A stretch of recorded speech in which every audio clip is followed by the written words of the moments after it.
ஒரு விஷயம் தோணுது.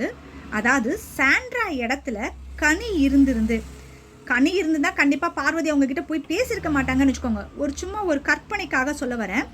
சாண்ட்ரா இடத்துல கனி இருந்திருந்து கனிக்கிட்ட பார்வதி தன்னோட விஷயத்தெல்லாம் ஷேர் பண்ணியிருக்காங்க.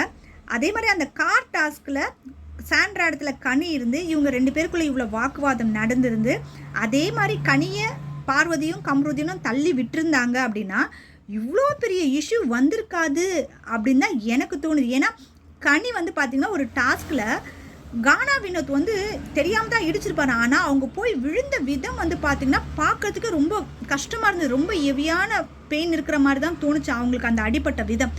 அந்த இடத்துலையே வந்து பார்த்திங்கன்னா கனி வந்து ரொம்ப ஸ்போர்ட்டிவாக இது விளையாட்டுனா அப்படி தான் இருக்கும் அப்படின்னு சொல்லிட்டு போனவங்க. இந்த கார் டாஸ்கில் கனி இருந்திருந்தா சாண்ட்ரா மாதிரி கண்டிப்பாக பண்ணியிருக்க மாட்டாங்க. சப்போஸ் மயக்கமே அடித்து விழுந்திருந்தாலும் ஒரு டாக்டர்கிட்டலாம் போயிட்டு வந்ததுக்கப்புறமா கம்ருதீன் வந்து பார்க்கும்போதோ இல்லை பார்வதி வந்து பார்க்கும்போதோ சாண்ட்ரா மாதிரி சும்மா ஓவர் ஆக்டிங் பண்ணியிருக்க மாட்டாங்க அப்படின்னு தான் எனக்கு தோணுது. அதே மாதிரி ரெட் கார்டு கொடுத்து வெளியே அனுப்பும்பொழுது கம்ருதீனும் பார்வதியும் மன்னிப்பு கேட்கும்பொழுது அந்த இடத்துல நல்லா மெச்சூர்டாக ஒரு சில அட்வைஸ்லாம் அவங்க 2 பேருக்கு பண்ணி தான் அனுப்பிச்சிருப்பாங்க கனியாக இருந்திருந்தால். ஆனால் அப்படிப்பட்ட கனி வீட்டுக்குள்ளே இல்லை. ஆனால் இது எதுவுமே பண்ணாமல் ஃபுல் அண்ட் ஃபுல் ஆக்டிங் மட்டும் போட்டுட்ருக்கக்கூடிய சாண்ட்ரா உள்ளே இருக்காங்கன்னா அதுக்கு முக்கிய காரணம் விஜய் சேதுபதியோட ஃப்ரெண்டோட ஒய்ஃப் அப்படின்னு தான் நான் நினைக்கிறேன். விட்டா இது அதுன்னு காரணம் காட்டி சிம்பத்தி கிரியேட் பண்ணி அந்த கப்பை தூக்கி சாண்ட்ரா கையில் கொடுக்கறதுக்கு கூட நிறைய வாய்ப்பு இருக்கிறதா நான் நினைக்கிறேன். நீங்கள் என்ன நினைக்கிறீங்க அப்படின்றத கமெண்ட்டில் சொல்லுங்கள்.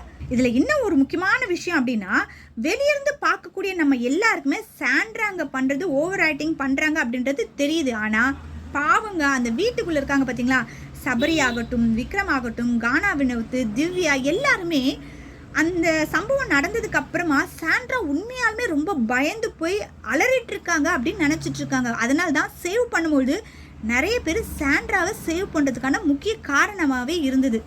நடிப்புனா இப்படி தாங்க இருக்கணும். பக்கத்தில் இருக்கவங்களுக்கு கூட அவங்க நடிக்கிறாங்கன்னு தெரியாமல் நடிக்கிறாங்க பார்த்தீங்களா, அதுக்கு தான் அவங்களுக்கு நடிப்பறக்கி பட்டமே கொடுத்துருக்காங்க மக்கள்.